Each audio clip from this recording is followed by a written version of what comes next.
పైన ఉంటుంది, ఎవరు ముఖ్యమంత్రి సరే ముఖ్యమంత్రి గారి పైన ఉంటుంది.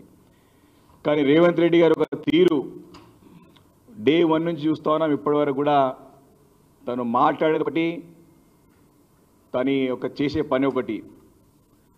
తని మాట వేరు ఉంటుంది, చేసే పని వేరు ఉంటుంది. దానికి దీనికి పొంతన ఉండదు. తని మాట అంతా కూడా అంటే పచ్చి అబద్ధాలు ఆడే అబద్ధాల పునాదులపైనే ఈ ప్రభుత్వాన్ని ఏర్పాటు చేసుకున్నాడు. సరే, ప్రభుత్వం వచ్చిన తర్వాత కూడా వాస్తవాలు ప్రజలకు చెప్పి వాస్తవాలతో ప్రభుత్వాన్ని నడిపిస్తే ప్రజలు మనల్ని పొందగలుగుతారు, ప్రజలు ఒక బాగోలు చూడగలుగుతారు, ప్రజలు కూడా దాన్ని హర్షిస్తారు, స్వాగతిస్తారు. వారు కూడా మరి రాష్ట్రంలో చక్కటి పరిపాలన సాగుతుంది కదని చెప్పి సంతోషిస్తారు. కానీ పదే పదే పదే పదే ప్రతి సందర్భంలో కూడా ప్రజలను పక్కదో పట్టించడం, ప్రజలని మరి ఏదో రకంగా కన్ఫ్యూజ్ చేయడం, ఇది తన అలవాటుని మార్చుకోలేక, అంటే కుక్కతో వంకరలాగానే తన యొక్క పద్ధతి మార్చుకుంటలేడు, తన మాట తీరు మార్చుకుంటలేడు, తన వ్యవహారాన్ని ఇంకా కూడా మార్చుకుంటలేడు. వారు మొదటి నుంచి కూడా రూపాయి లేదు, ఖజానా మొత్తం కూడా కొల్లగొట్టినారు, నేను లంక బిందెలు ఉన్నాయనుకొని ఇక్కడ వచ్చినా ఏమి లేవు, నన్ను కోసినా పైసలు వెళ్ళయి, నన్ను కాల్చుకొని తింటారా, నన్ను కోసుకొని తింటారా, నన్ను ప్రభుత్వ ఉద్యోగులకు తమ న్యాయంగా రావాల్సినటువంటి తమ యొక్క మరి జీతభత్యాలు కానివ్వండి, తమ యొక్క పాత పెండింగ్ సంబంధించినటువంటి అనేక అంశాలని అడిగితే మరి వారు ఈ రకంగా రూపాయి లేదు ఖజానాలో, డబ్బులు లేవు, నన్ను కోసుకు తింటారా, ఏం దొరకది, మీరు ఇట్లే ఉండాలి, ఇట్లే సావాలి, ఇట్లే బతకాలని చెప్పేసి మరి ప్రభుత్వ ఉద్యోగుల్ని మరి కల్లారన్నట్టు చూసాం, మనం మరి చెవులారా విన్నాం. అసెంబ్లీ వేదిక కానివ్వండి, బయట అనేక వేదికల పైన కూడా పదే పదే పదే పదే ఎప్పుడు కూడా దివాలా దివాలా దివాలా తీసినారు, నేను ఎక్కడ అప్పులకు పోతే నన్ను దొంగలుగా చూస్తా ఉన్నారు.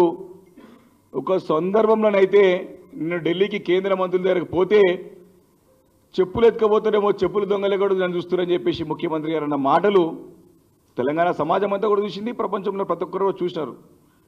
కానీ వారు చేసే పని ఏంది? వారు మొన్న జరిగినటువంటి గత నెలలో మరి జరిగినటువంటి ఒక భారత్ సమ్మిట్, ఏదేదో పెట్టుబడులకు ఆకర్షించడానికి నేను ఏదో కార్యక్రమం తీసుకుంటానని చెప్పేసి ఒక కార్యక్రమం తీసుకున్నాడు. కానీ దానికి ఎవరు వచ్చినారు ముఖ్య అతిథిగా? రాహుల్ గాంధీ గారు, ఖర్గే గారు. అంటే కాంగ్రెస్ పార్టీ మీటింగ్కి అధికారికంగా మరి ఆర్టీఏలో మరి ఒక వ్యక్తి కరీంమర్ అనేటువంటి వ్యక్తి లిఖితపూర్వకంగా రైట్ టు ఇన్ఫర్మేషన్ యాక్ట్ కింద అడిగినారు, మీరు భారత్ సమ్మిట్కి ఎంత ఖర్చు చేసినారు? పేరు భారత్ సమ్మిట్ కానీ అది కాంగ్రెస్ పార్టీ మీటింగ్.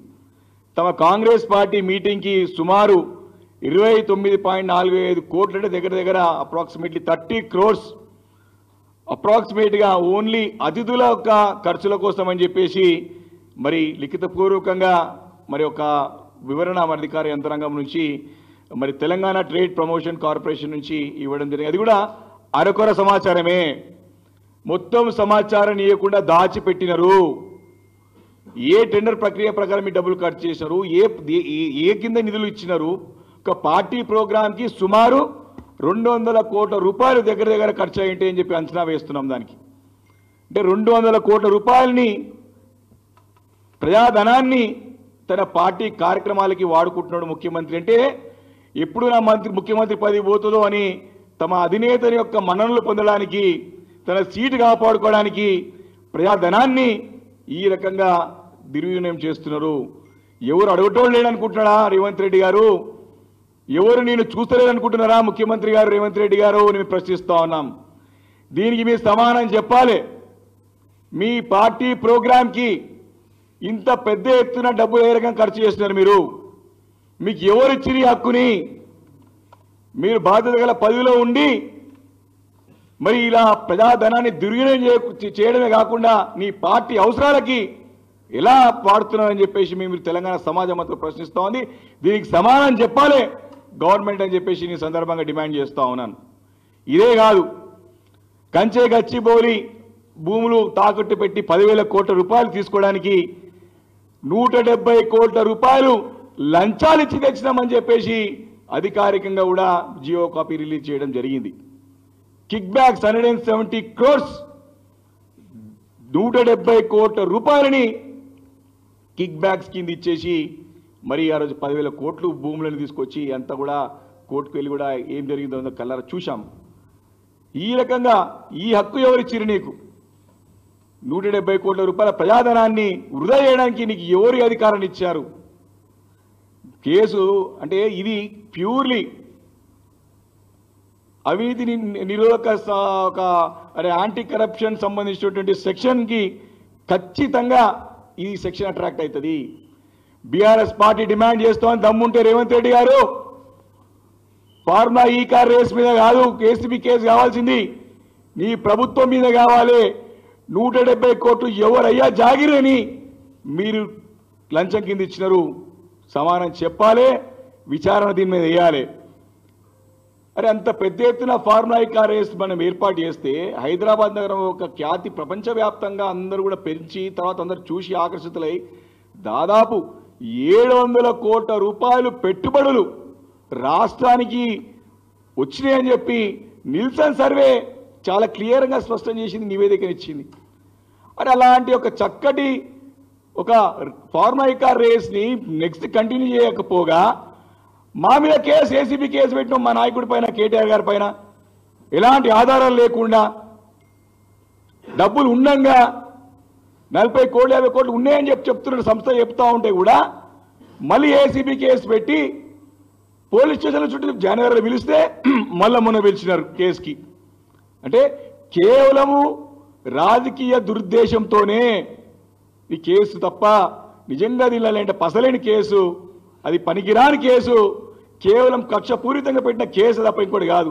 నిజంగా కూడా ఏసీబీ కేసు పెడితే నీ మీద ఇప్పుడు ఏ రకంగానైతే ఈ 40 కోట్ల రూపాయలు ఏ రకంగా అధికారికంగా వచ్చింది, ఇంకా నీకు 140 కోట్లు 150 కోట్ల ఖర్చుకు లెక్క తేలాలి. 200 కోట్లు మొన్న మీ రాహుల్ గాంధీ మీటింగ్కి ఖర్చు పెట్టింది. అదేవిధంగా నీ 170 కోట్ల రూపాయలు, అదేవిధంగా 170 కోట్ల రూపాయలు కిక్ బ్యాక్స్ ఇచ్చేసి లంచం తీసుకొచ్చినారు, లోన్ తీసుకొచ్చినారు 10,000 కోట్ల రూపాయలు. దానిపైన కూడా విచారణ జరపాలి, దానిపైన కేసు పెట్టాలి, ఏసీబీ కేసు పెట్టాలి. అంతేకాదు అందాల పోటీలతోని పెట్టుబడులు వస్తాయి ఏదో చెప్పేసి కథాకారకని చెప్పి 100 కోట్లు ఖర్చు చేశారు ఆ ప్రచారానికి, పనికి రాని ప్రచారం చేసినంత కూడా. తీరా మొన్న చూస్తూ ఉంటే ₹1,00,000 ప్లేటు బంగారం తింటారా, తులం బంగారం తింటారా? తులం బంగారం ఈరోజు ₹1,00,000 అయింది. మహిళలకు ఇస్తారు బంగారం ఎటుపోయింది కానీ ₹1,00,000 ప్లేట్కి ఖర్చు చేసి 100 కోట్ల రూపాయలు మరి అంతా కూడా బూడిదలో పోసినట్టే.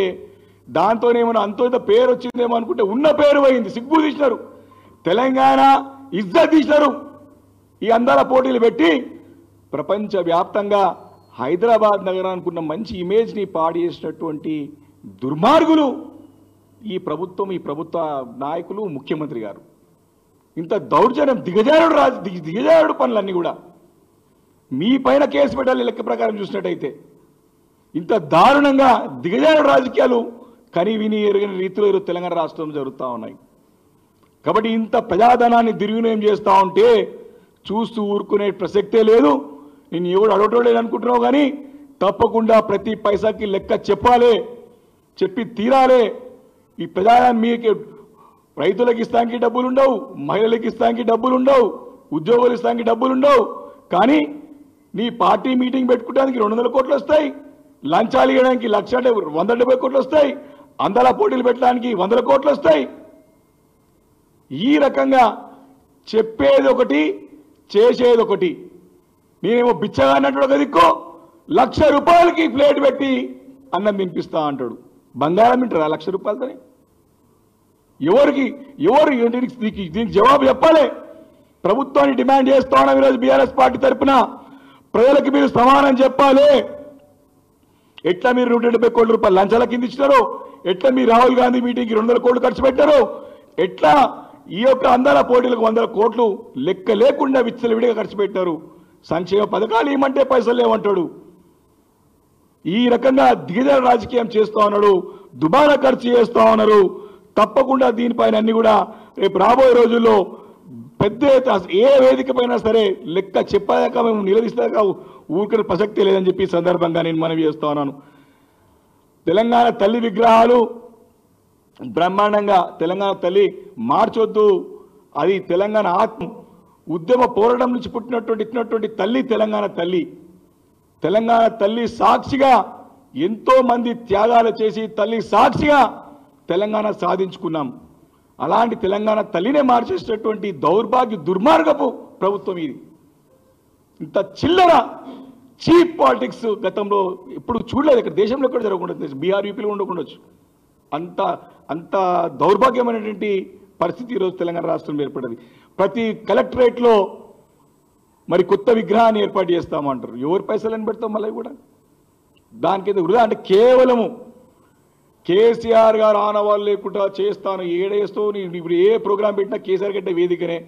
నువ్వు కూర్చున్న పోలీస్ కమాండ్ కంట్రోల్ కేసీఆర్ గారు కట్టిందే. తెలంగాణ సెక్రటరియట్ కేసీఆర్ గారు కట్టిందే. నువ్వు కట్టేసేటువంటి ఈరోజు ఫోర్త్ సిటీయో 4 బజార్ సిటీయో 17,000 ఎకరాలు కేసీఆర్ గారు కూడా పట్టిందే. యాదాద్రి కేసీఆర్ గారు పెట్టిందే. ఈరోజు విగ్రహాలు పెట్టిన ప్రతి కలెక్టరేట్ కూడా కేసీఆర్ గారు కట్టిందే. నువ్వు ఇప్పుడు నిన్న సంబురాలు పనికిరాని సంబురాలు జరుపుకుంటా అని చెప్పినావు. ప్రతి రైతు వేదిక కేసీఆర్ గారు కట్టిందే. కాబట్టి నువ్వు మళ్ళీ జన్మెత్తినా కేసీఆర్ గారిని ముట్టుకోలేవు, వారి ఇమేజ్ వారి ఖ్యాతిని ఏం కూడా ముట్టుకోలేవు, ఇది ఇంత కూడా చేయలేవు. కానీ వారు ఎంత దుర్మార్గం అంటే ప్రభుత్వం అధికారికంగా ప్రభుత్వ సొమ్ముతోని సోషల్ మీడియా ఇతర మీడియాల్లో కేసీఆర్ గారు కేటీఆర్ గారి యొక్క క్యారెక్టర్ అసాసినేట్ చేయడానికి, వారి వ్యక్తిగత మరి వారి ప్రతిష్టని దెబ్బతీయడానికి చేస్తున్నారు ప్రచారాన్ని. డబ్బును ప్రజాధనాన్ని ఈ రకంగా వ్యక్తిగతంగా కూడా డ్యామేజ్ చేయడానికి కూడా ఖర్చు చేస్తూ ఉన్నారు. అది కూడా మన దగ్గర సమాచారం ఉంది, తప్పకుండా లెక్కల ద్వారా బయటపెడతాం. కాబట్టి ఈ రకంగా వారు చెప్పేదేమో రూపాయి లేదు, డబ్బులు లేవు, మేమేం చేయలేము, 100 రోజుల్లో 6 గ్యారంటీలు గాలికి పోయినాయి. వారు ఇంకా రుణమాఫీ సంపూర్ణ రుణమాఫీ అరకొర చేసేసి గాలికి వదిలేసినారు. ఏమి హామీ నిలబెట్టకపోగా ఈ రకంగా దుమార ఖర్చులు చేస్తూ ముందుకు పోతున్నారు. ఇంక రేపో మాపం మళ్ళా ఢిల్లీ పోతాడని వింటా ఉన్నాం. పోతే హాఫ్ సెంచరీ అయిపోతుంది, 50 సార్లు అయిపోతుంది. అది కూడా కేవలం మన కాంగ్రెస్ పార్టీ నాయకులను గెలవడానికి పోతున్నాడు.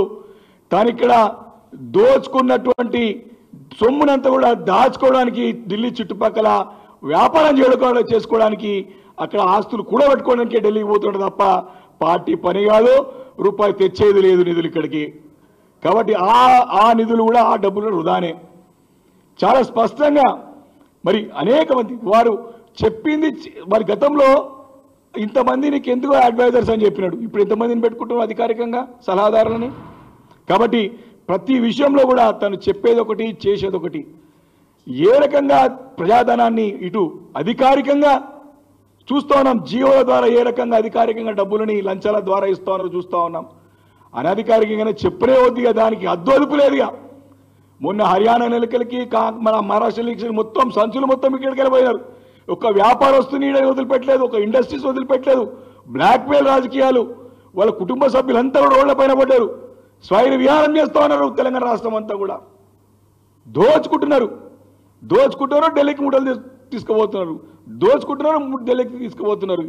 ఈ వచ్చే ఎన్నికల్లో కాంగ్రెస్ పార్టీ చెయ్యి గుర్తు తీసేసుకోవాలి. ఇక ప్రజలు గుర్తుపెట్టాలంటే చెయ్యి సంచి గుర్తుపెట్టుకోవాలి. వాళ్ళు చెయ్యిలో సంచి మూటలు పెట్టుకుంటే పక్క మంచి ఓట్లు వస్తాయి. ఇక వాళ్ళకి చేయి గుర్తు మార్చుకుంటేనే బెస్ట్ ఏమనిపిస్తుంది నాకు స్పష్టంగా అర్థమవుతుంది. ఎందుకంటే బ్యాగులు మోసేది స్పష్టంగా కాంగ్రెస్ పార్టీకి అంతా తెలంగాణ ఆనవాయితీ అయిపోయింది. ఇప్పుడంతా కూడా పోటీల మీద సంచులు పోసుకుంటూ పోతా ఉన్నారు.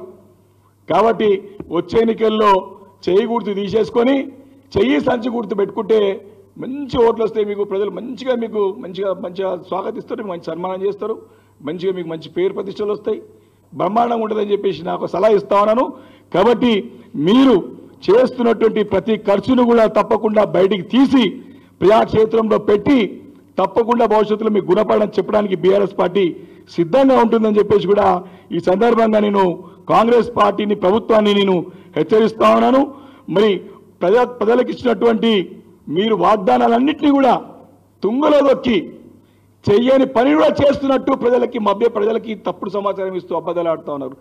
అసలు ఎంత ఆశ్చర్యం అంటే ఇంటిగ్రేటెడ్ స్కూల్ స్టార్టే కాలేదు, పిల్లలు పోనే లేదు, ప్రచారం ఎంత పెద్ద ఎత్తున ప్రచారం, బిల్డింగ్లు అయిపోయినట్టు, పిల్లలు చదువుతున్నట్టు, వాళ్ళు అయిపోయినట్టు, ఇంత చీప్ పాలిటిక్స్, ఇంత చీప్ అడ్వర్టైజ్మెంట్, ఇంత పెద్ద ఎత్తున ప్రచారాన్ని ఎప్పుడు చూడలేదు. కాబట్టి ఇంటిగ్రేటెడ్ స్కూల్స్ అసలు రైతు కూలీలకి పైసలు ఇచ్చేసామని చెప్తున్నారు, 12,000, మహిళలకు 2,500 ఇచ్చేసామని చెప్తా ఉన్నారు. ఇంత అబద్ధాలు ప్రజలను తప్పుదో పెట్టించడం అనేది మాత్రం మరి ఇది తప్పకుండా మరి క్షమించరాని నేరం. ఇది ప్రజలకి పదే అబద్ధాలు చెప్పి తప్పు చెప్పి పక్కదో పట్టించే ప్రయత్నాన్ని తప్పకుండా ఎండగడతాం. ఈ యొక్క ప్రజాధనాన్ని ఏ రకంగా దుర్వినియోగం చేస్తూ ఉన్నారు. మీరు ప్రజా అవసరాల కోసం వాడమంటేనేమో డబ్బులు ఏమంటారు, కానీ వృధాగా తమ సొంత పార్టీలకి లంచాలకి ఇవ్వడానికి మాత్రం అధికారికంగా జీవుల ద్వారా తీసుకురావడం మాత్రం తీవ్రంగా ఖండిస్తూ ఉన్నాం. తప్పకుండా ప్రజాక్షేత్రంలో ఇవన్నీ కూడా తీసుకువచ్చి కాంగ్రెస్ పార్టీకి గుణపడని చెప్పడానికి బీఆర్ఎస్ పార్టీ తప్పకుండా సిద్ధంగా ఉంటుందని చెప్పి సందర్భంగా మనం చేస్తా ఉన్నాను. Thank you.